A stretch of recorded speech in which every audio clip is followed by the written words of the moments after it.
AITA for not agreeing to house my pregnant teenage sister and her delinquent boyfriend after our parents disowned her. My family and I grew up very poor. From when I was old enough to legally work, I, female, 19, have had to take on multiple jobs while balancing school to help with my family and my younger sister. Growing up, I never had a lot, and whatever money I earned I would spend on my sister, 16, female, and family. When I was 18 and had just been accepted into college, my dad's business that he'd worked on for the past couple of years finally took off. This also meant that my sister could now have a normal high school experience without worrying about money. While I was in college, I wasn't in contact with my sister that much since I was so busy with schoolwork. However, from our calls and her social media, I could tell she had changed completely and was involved with some bad people. She would post videos on her Snapchat of her getting drunk, smoking weed, juuling, driving while most likely drunk, high, etc. I tried reaching out to her, but she would mostly deny the claims and told me to mind my own business. At some point, she justified her actions using the argument, "This is what the cool kids do now. Not everyone was a nerd like you in high school." One of my high school friends who also has a brother in the same grade reached out to me and said that she heard that my sister was seeing a sketchy guy from another school. Apparently he sells drugs and was expelled from my sister's high school. I asked my sister about this and she denied it. Last week I got a phone call from my mom who was sobbing. She tells me that my sister is pregnant. I was so shocked that I could not speak. Then I was angry. When I was her age and even younger, I gave her everything, and so did my parents, so she could have all the opportunities her peers had. Since my dad's business became lucrative, they've given her every opportunity to succeed. Any extracurricular, sport she wants, academic tutoring, school activities, etc. I never got any of those things. It angered me so much that she took all of this for granted and fricked up her life. The father, her delinquent boyfriend who got expelled and sells drugs. She blows up my phone but I don't respond. She then sends me a series of long text messages asking if she can crash at my place. She also asked me if I could make an appointment to see a doctor. Lastly, she asked if it would be okay if her boyfriend comes and stays over sometimes. I shut her down. I told her that you dug this hole for yourself. If you allow yourself to become pregnant, then you should be able to deal with the consequences. Also, I'm currently sharing a small apartment with 2 roommates. She begged some more and I denied her. In the past few days, she's been texting me and calling me non-stop saying that she has nowhere to go and has been living in her boyfriend's car. I haven't responded to a single message of hers, but I feel my resolve wavering a bit.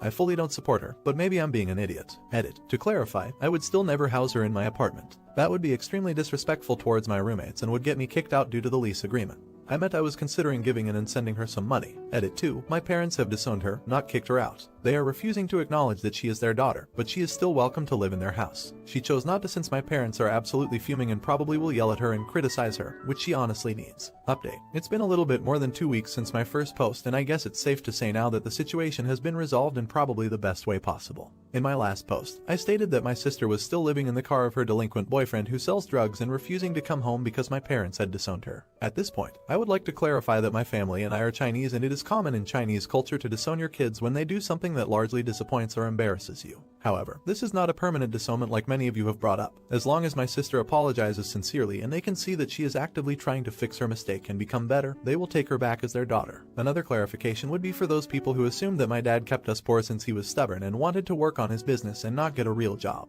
His business was a passion project on the side. My dad was working 50 hours a week at 2 jobs. Alrighty, on to what ultimately happened with my sister. Despite the chain of advice I sent her, she ignored me still. I regularly checked in with her over the next week to see how she was, and she gave me one-word replies until they ultimately stopped. I was growing concerned after she didn't pick up her cell.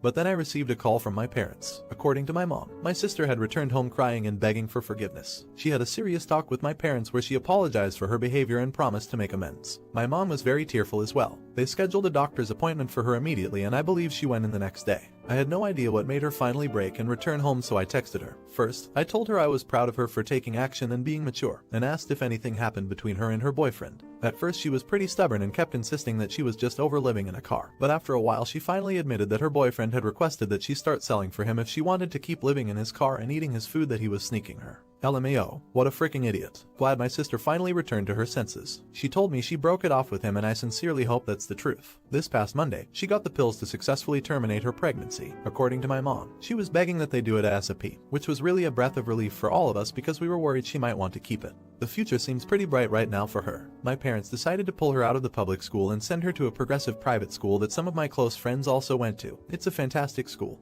and I think it'd be great for her. She's officially starting next Monday. I'm going to visit her and my family this weekend and see how she's doing.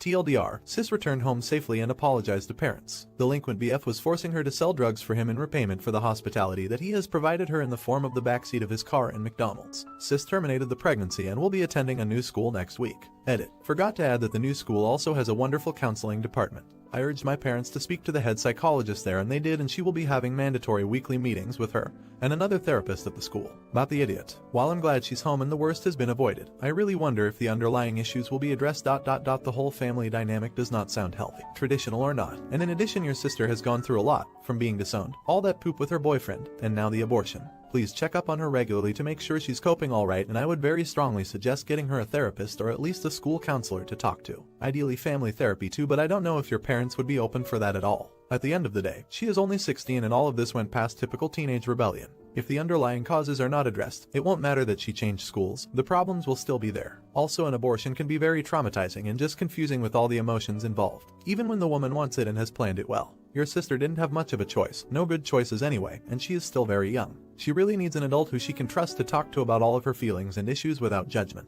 Did Opus handle this the right way? Let me know in the comments. Now, AITA for not sending my dog to boarding while my BF's mother visits. Background: I adopted my dog, Tank, when I was 20. He had minor issues, leash walking and prey drive. Issues I fixed. This dog is a saint, never bit anyone or shown aggression. He is a very well-trained dog. He's now 5 years and 60 pounds. Now, my boyfriend, male, 24, and I, female, 24, live in an apartment with my dog. We moved in together last year, but we've been dating for 4 years. In December, my BF's mom invited herself to come visit in July, provided everything is good by then. Now, when she decided this, we were under the impression she would stay at a hotel or something.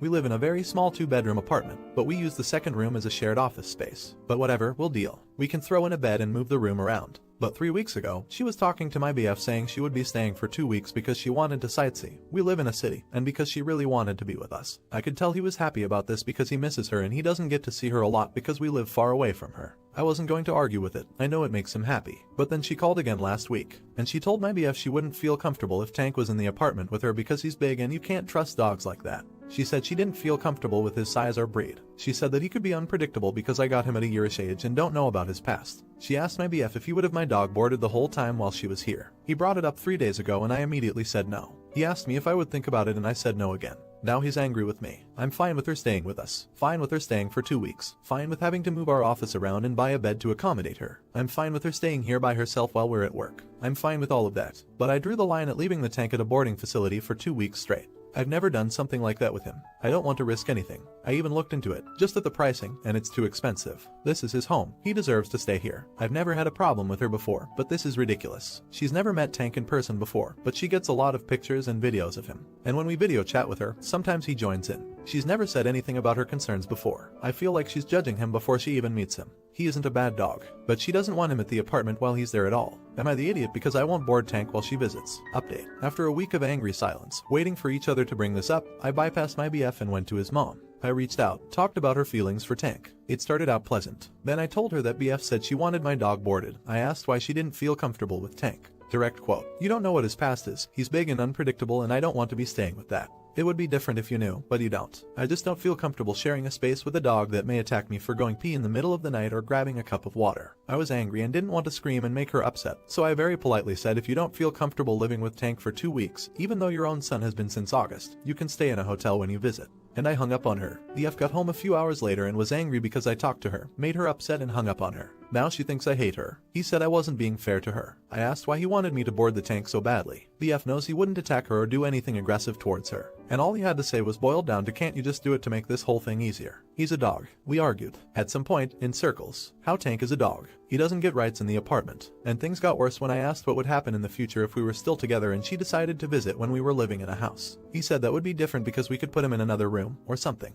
So, my dog has to be penalized for living in our home with us when your mom visits. I said it in my last post and I'll say it again.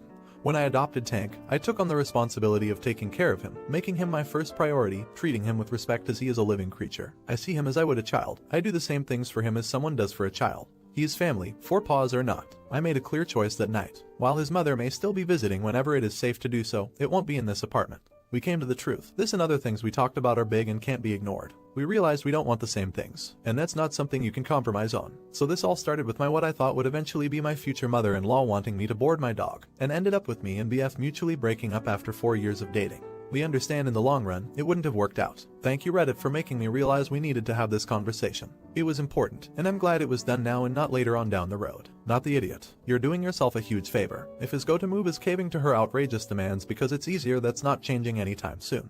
His priorities and his mother are whack, and though breakups are hard, your life will be much better for it. Not the idiot. You handled the whole thing so well. I'm sorry that you ended up having to break up.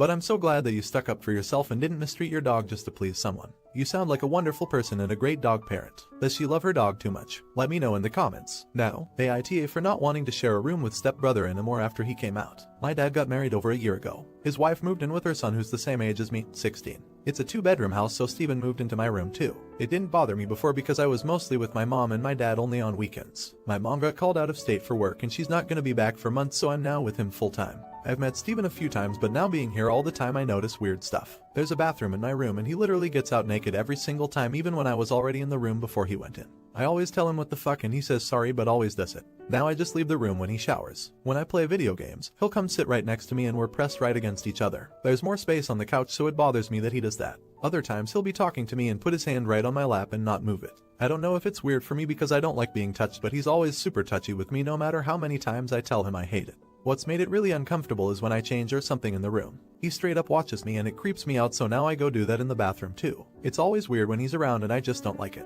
And he always wants to be around me. He came out 2 months ago and now some stuff makes sense. It's more awkward because I feel like he's into me or something. Still stares if he comes in when I'm changing my clothes but acts like he wasn't. Gets naked around me when he's changing. So I told my dad I don't want to share my room with him anymore and told him why. My dad doesn't think it's wrong the way he is, but let me turn the basement downstairs into my own room when I asked him. It was a TV room we never used and it had lots of space for my bed and all my other stuff. Steven's mad now that I don't want to share a room with him. He says I'm being homophobic cause what a coincidence, I'm only doing it now after he came out. His mom is mad too and thinks I'm overreacting because boys change in locker rooms together all the time, so that shouldn't make me uncomfortable. She says too that I'm being weird only because he's gay. But I was always uncomfortable in locker rooms too. And plus he straight up walks around naked in front of me, which I don't like. It's tense at home with them both saying I'm being homophobic, and Steven says I'm hurting his feelings by not wanting to share that space anymore. I didn't like any of the stuff he was doing even before he came out. But now I've just got to where I'm fed up with it. Knowing that he's gay just made me start to wonder if it was all being done on purpose. So I don't know. Am I being an idiot? So thanks everyone for supporting me through this cause. I felt like I was losing it with everyone at home making me feel like poop. It helped a lot that people understood what I was dealing with and didn't make me feel bad for feeling the way I do. Some comments were saying I needed to tell my mom about what was going on since she didn't know, even though I felt bad about it. A day after I posted, I told her, first about the way Steven was acting with me, and then how they were all giving me poop about being homophobic since I decided to move out of my room after he came out. She was pissed off. She told me to put my dad on and I could hear her yelling at him from the phone when I gave it to him. My dad wasn't happy and they were arguing for like a half hour. But he said he was sorry for not really doing much for me about Steven, and my mom says she doesn't want me there because of Steven. She doesn't like that I'm sleeping in the basement and doesn't know if it's even safe for me down there since it's an old basement. My mom told me she wants me over there with her, but only if I want to. School is online and I don't see any of my friends anyways, so it wouldn't be a big deal if I stayed with her. I talked to my dad and then to my mom. He was mad that I wanted to go with her, but he didn't tell me anything else. She drove all the way back here and picked me up on Thursday. Been here at the hotel she is staying at since Friday. It's more chill, to be honest. I'm here alone most of the time since my mom has to work all day, so I like the privacy. I've talked to my dad and he says they're gonna talk to Steven. I don't know how that's gonna go when my stepmom was still all defensive about him when I left. We'll see, I guess. I don't know how long we'll be here. I think another 2-3 months, but at least I'm not there at my dad's for now with all that misery. That's all I wanted to say, since everyone was really helpful about what I should do and how I don't need to be dealing with that poop. Not the idiot. I am so happy your mom was totally on your side. She needs a huge hug for being super mom for her son. I'm glad you told your mom and were able to leave, because your first post made my stomach turn. Because you were being sexually harassed in your own home. This update is amazing and you have a fantastic mother. Talk to your dad and try to tell him you still love him, but him not defending you is what made you want to leave. Not the idiot. Good update. Glad to hear you got away from that situation. I what country you're in, but I would guess that 16 is old enough to legally stay at your mom's if you want to. Personally, I wouldn't feel comfortable going back into that mess for a long time. And that's assuming your dad has an epiphany and realizes how severely he has failed as a father. Keep in mind that if you do ever want to see your dad, you can make plans to go out and do things with him without actually being at his house and without Steven being around.